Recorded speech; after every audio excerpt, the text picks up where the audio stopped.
Hello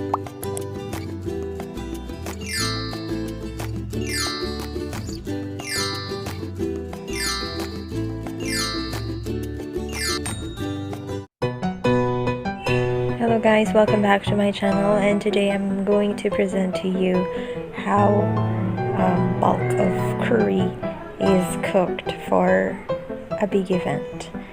Today we are going to celebrate my daughter's birthday and my husband's birthday, so we are preparing a lot of fish curry and meat curry, but at the moment I'm showing you how fish curry is prepared.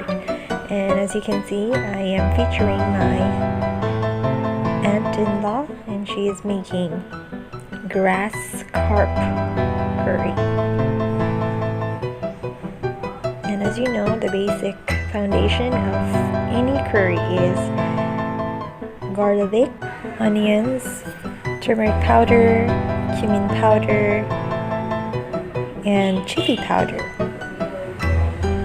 And for this curry, we needed a lot of tomatoes to make it more yummy, and then we just need to add more butter, let it boil, add the fried fish, and at the end add some coriander leaves. That's it.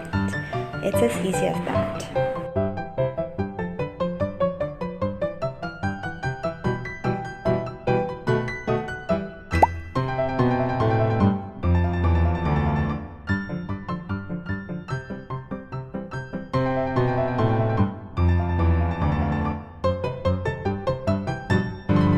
So for a big batch of meal like this, you have to do a lot of waiting and make sure everything is cooked, or else many people will get disappointed if it's not really as perfect as they expect.